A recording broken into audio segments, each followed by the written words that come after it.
তরঙ্গ audio story teller চ্যানেলে আপনাকে স্বাগত। আজ শোনাব বিভূতিভূষণ বন্দ্যোপাধ্যায়ের গল্প কোণে দেখা। গল্প পাঠে আমি সুব্রত। সকালবেলা বৈঠকখানার গাছপালার হাটে ঘুরছিলাম। গত মাসে হাটে কতগুলি গোলাপের কলম কিনেছিলাম, তার মধ্যে বেশিরভাগ পোকা লেগে নষ্ট হয়ে গেছে। নার্সারির লোক আমার জানাশোনা। তাদের বললাম, কীরকম কলম দিয়েছিলে হে, সে যে টবে বসাতে দেরি হইল না। আর তাছাড়া আব্দুল কাদের বলে বিক্রি করলে, এখন সবাই বলছে আব্দুল কাদের নয়ও, অত্যন্ত মামুলি জাতের টিরোজ। ব্যাপার কি তোমাদের? নার্সারি পুরনো লোকটাই আজ আছে, সেদিনে ছিল না, তাই ঠকেছিলাম। এ লোকটা খুব অপ্রতিভ হলো। বললে, আগে বাবু এই হয়েছে কি জানেন, বাগানের মালিকেরা আজকাল আছেন কলকাতায়। আমি একা তো আর সব দিক সামলাতে পারিনি। ঠিকই উড়ে মালি নিয়ে হয়েছে কাজ। তাদের বিশ্বাস করলে চলে না, আবার না করলেও চলে না। আমি তো সব দিন হাটে সামলাতে পারিনি বাবু, ওদেরই ধরে পাঠাতে হয়। আমি বুনেছিলাম, বিশ্বাস করেন বাবু, আমি বুনেছিলাম টি রোজ 3 ডজন। আমি তো তার কাছ থেকে টি রোজের দাম নেব। এখানে এসে যদি আব্দুল কাদের বলে বিক্রি করে তো তারই লাভ, বাড়তি পয়সা আমায় নয় তার, বুঝলেন না বাবু? বাজার খুব জেঁকেছে। বর্ষা নোয়ালির মুখ, নানা ধরনের গাছের আমদানি হয়েছে। বড় বড় বিলিতি, দোপাটি, মতিয়া, বেল, অতসীলতা, রাস্তার ধারে সারিতে নানা ধরনের পাম, ছোট ছোট পাম থেকে ফ্যান পাম ও বড় টবে ভালো এরিকা পামও আছে। সূর্যমুখীর যদিও এটা সময় নয়, কিন্তু সূর্যমুখী এসেছে অনেক।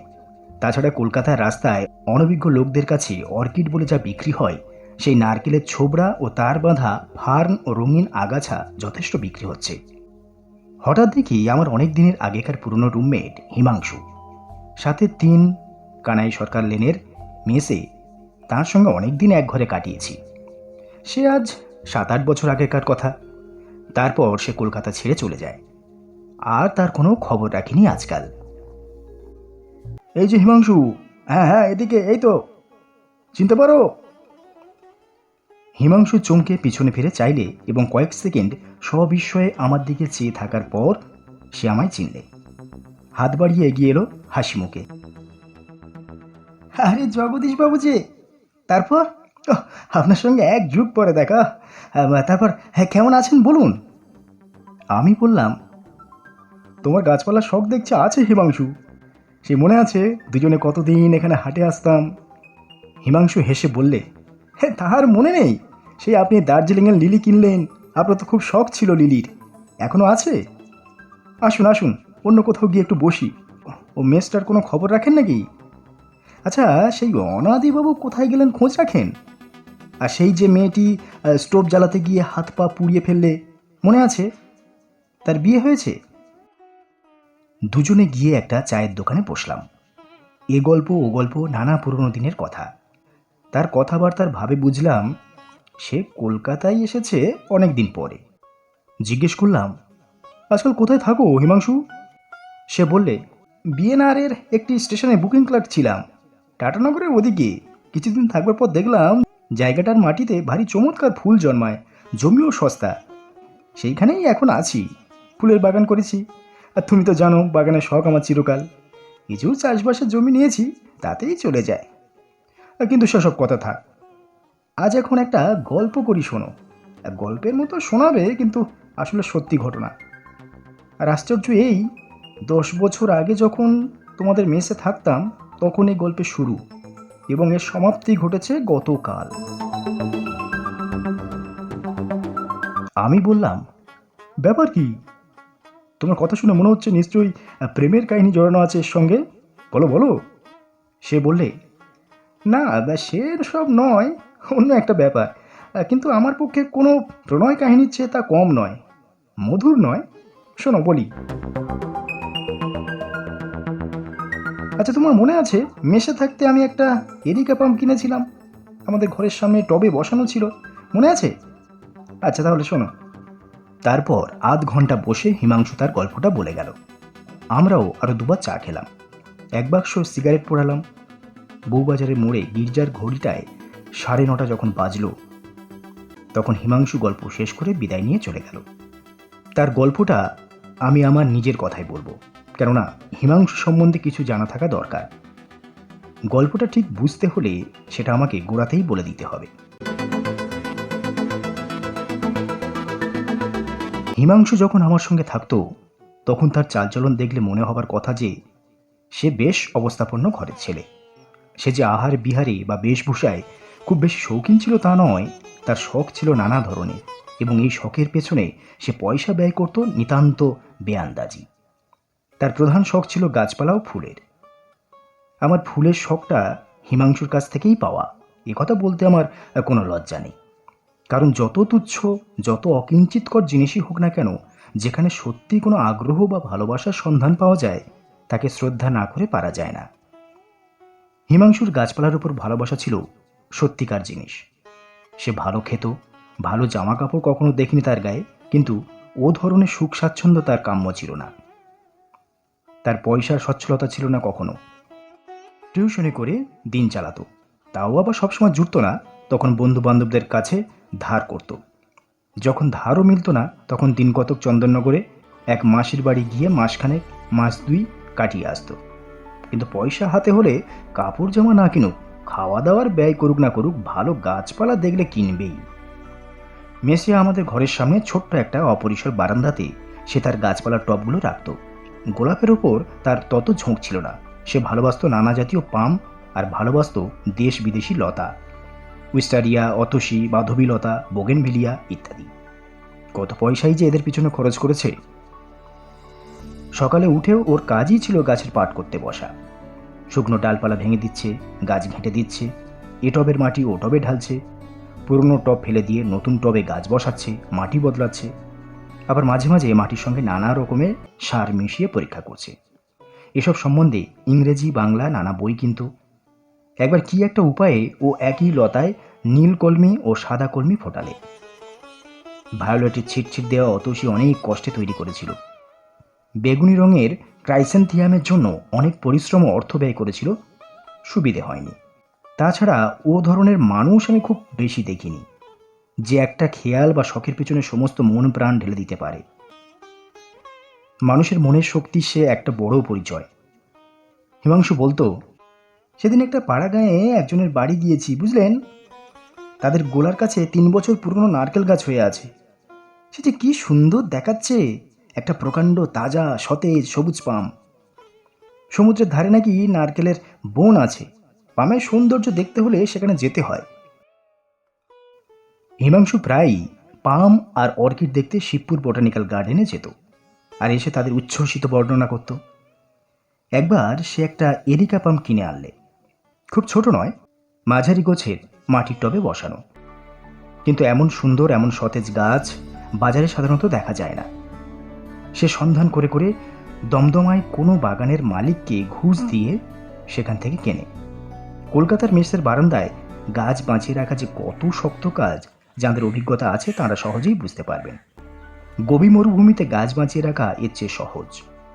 একবার সে আর আমি দিন 20-22-এর জন্য কলকাতার বাইরে যাই। চাকরকে আগাম পয়সা পর্যন্ত হিমাংশু দিয়ে গেল গাছে জল দেবার জন্য।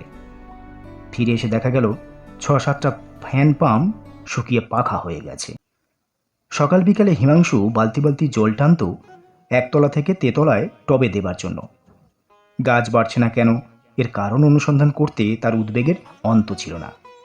অন্য সব গাছের চেয়ে কিন্তু ওই এরিকা পাম গাছটার উপর তার মায়া ছিল বেশি। তার খাতা ছিল, তাতে লেখা থাকতো কোন কোন মাসে কত তারিখে গাছটা নতুন ডাল ছাড়লে। গাছটাও হয়ে পড়ল প্রকাণ্ড। মাটির টব বদলে তাকে পিপে কাটা কাঠের টবে বসাতে হলো। মেসের বারান্দা থেকে নামিয়ে একতলায় উঠোনে বসাতে হলো। এসবে লাগলো বছর 5-6। সেবার বাড়িওয়ালার সঙ্গে বনিবনাও না হতে আমাদের মেস ভেঙে গেল। দুজনে আর একত্র থাকবার সুবিধে হলো না। আমি চলে গেলাম ভবানীপুর, হিমাংশু গিয়ে উঠল শ্যামবাজারের আর একটা মেসে। একদিন আমায় এসে বিমর্ষ মুখে বললে, কি করি জগদীশবাবু, ও মেসে আমার টবগুলো রাখবার জায়গা হচ্ছে না। অন্য অন্য টবে না হয় কিনারা করতে পারি, কিন্তু সেই এরিকা পামটা সেখানে রাখা একেবারেই অসম্ভব। একটা পরামর্শ দিতে পারেন?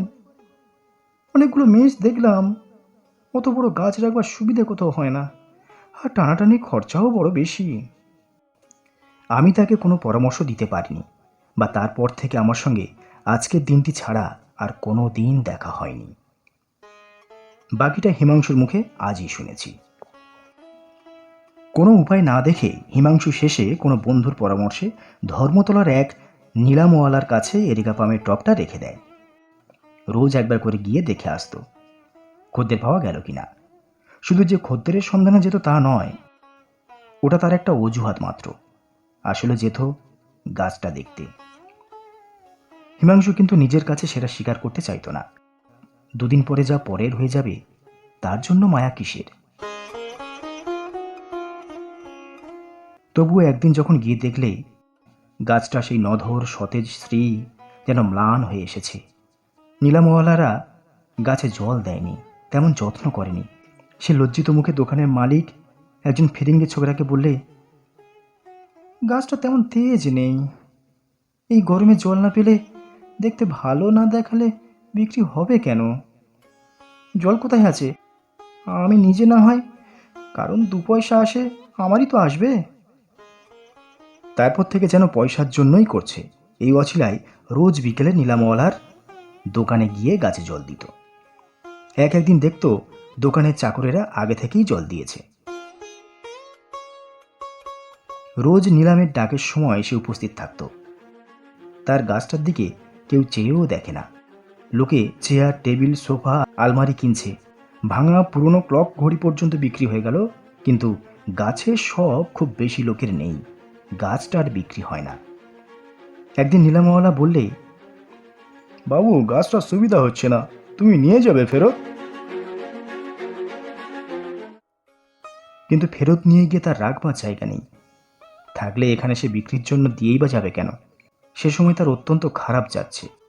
চাকুরির চেষ্টায় আকাশ পাতাল হাতড়ে কোথাও কিছু মিলছে না। নিজের থাকবার জায়গা নেই তো পিঁপে কাটা কাঠের টবে বসানো অত বড় গাছ রাখে কোথায়? মাসখানেক পরে হিমাংশুর অবস্থা এমন হলো যে আর কলকাতায় থাকা চলে না।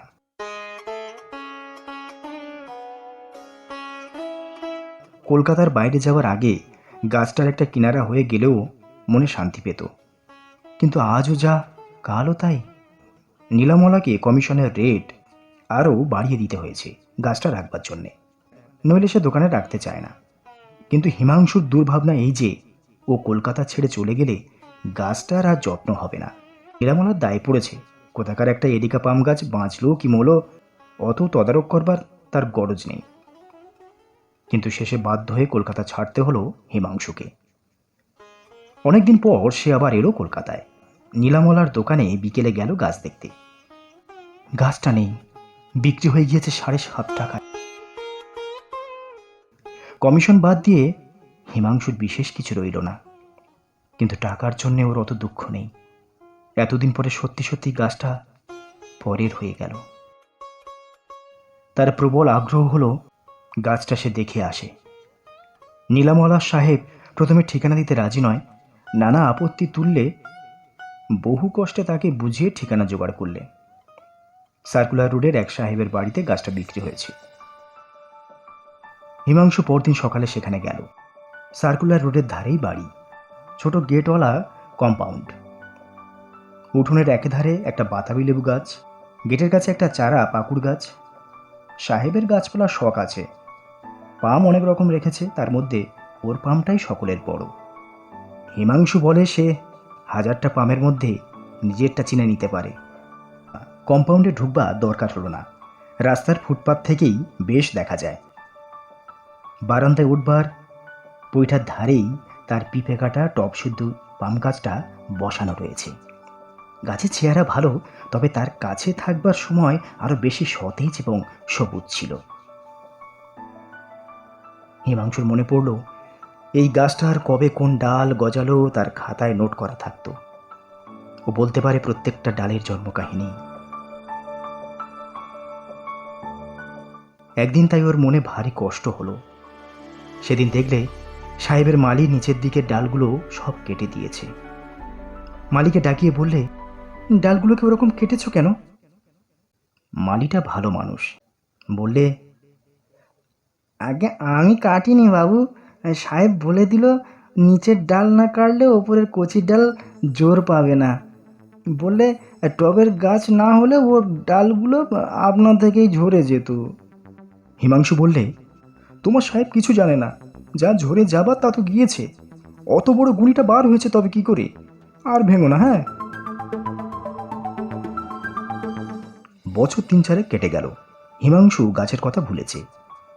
সে গালুডি না ঘাটশিলায় ওদিকে কোথাও জমি নিয়ে বসবাস করে ফেলেছে ইতিমধ্যে। গাছপালার মধ্যে দিয়েই ভগবান তার উপজীবিকার উপায় করে দিলেন। এখানে হিমাংশু ফুলের চাষ আরম্ভ করে দিলে সুবর্ণ রেখার তীরে। মাটির দেওয়াল তুলে ঘরের বাংলো বাঁধলে। একদিকে দূরে অনুচ্চ পাহাড়, নিকটে দূরে শালবন, কাঁকর মাটির লাল রাস্তা, অপূর্ব সূর্যোদয় ও সূর্যাস্ত। ফুলের চাষে সে উন্নতি করে ফেললে খুব শিগগির। ফুলের চেয়েও বেশি উন্নতি করেছে চীনা ঘাস ও ল্যাভেন্ডার ঘাসের চাষে। এই জীবনই তার চিরদিনের কাম্য ছিল। ও জায়গা ছেড়ে শহরে আসতে ইচ্ছেও হতো না। বছর 2 কাটল আরও। ইতিমধ্যে সে বিবাহ করেছে, সস্ত্রীক ওখানেই থাকে। আজ 3 দিন হলো সে কলকাতায় এসেছে, প্রায় 5-6 বছর পরে। কাজকর্ম সেরে কেমন একটা ইচ্ছে হলো, ভাবলে দেখি তো সেই সাহেবের বাড়িতে আমার সেই গাছটা আছে কিনা। বাড়িটা চিন্তা কষ্ট হলো না, কিন্তু অবাক হয়ে গেল বাড়ির সে স্ত্রী আর নেই। বাড়িটাতে বোধ হয় মানুষ বাস করেনি বছর 2, কি তার বেশি। উঠোনে বন হয়ে গিয়েছে, বৈঠাগুলো ভাঙা, বাতাবি লেবু গাছে মাকড়সার জাল, বারান্দায় রেলিংগুলো খসে পড়েছে। তার সেই এরিকা পামটা আছে, কিন্তু কি চেহারাই হয়েছে। আরো বড় হয়েছে বটে, কিন্তু সে তেজ নেই, শ্রী নেই। নিচের ডালগুলো শুকিয়ে পাকা হয়ে আছে, ধুলো আর মাকড়সার জালে ভর্তি। যায় যায় অবস্থা, টবও বদলানো হয়নি আর। হিমাংশু বললে, ভাই সত্যি সত্যি তোমায় বলছি, গাছটা যেন আমায় চিনতে পারলে। আমায় মনে হলো ও যেন বলছে আমায় এখান থেকে নিয়ে যাও। আমি তোমার কাছে গেলে হয়তো এখনো বাঁচবো। ছেড়ে যেও না এবার, আমায় বাঁচাও। রাত্রে হিমাংশুর ভালো ঘুম হলো না। আবার সার্কুলার রোডে গেল। সন্ধান নিয়ে জানলে সাহেব মারা গিয়েছে। বুড়ি মেম আছে ইলিয়ট রোডে, পয়সার অভাবে বাড়ি সারাতে পারে না, তাই ভাড়াও হচ্ছে না। এ বাজারে ভাঙা বাড়ি কেনার খদ্দেরও নেই। মেমকে টাকা দিয়ে গাছটাও কিনে নিলে। এখন ও সার্কুলার রোডের বাড়িটাতেই আছে। কালও গালুডিতে ফিরে যাবে, গাছটাকে নিয়ে যাচ্ছে সঙ্গে করে। বিদায় নেবার সময় হিমাংশু বললে, বৈঠকখানা বাজারে এসেছিলাম কেন জানো? আমার স্বাদ হয়েছে ওর বিয়ে দেব, তাই একটা ছোটোখাটো অল্প বয়সের দেখতে ভালো পাম খুঁজছিলাম।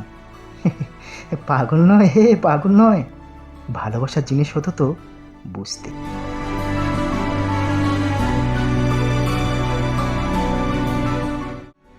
শেষ হলো আজকের গল্প বিভূতিভূষণ বন্দ্যোপাধ্যায়ের কোণে দেখা।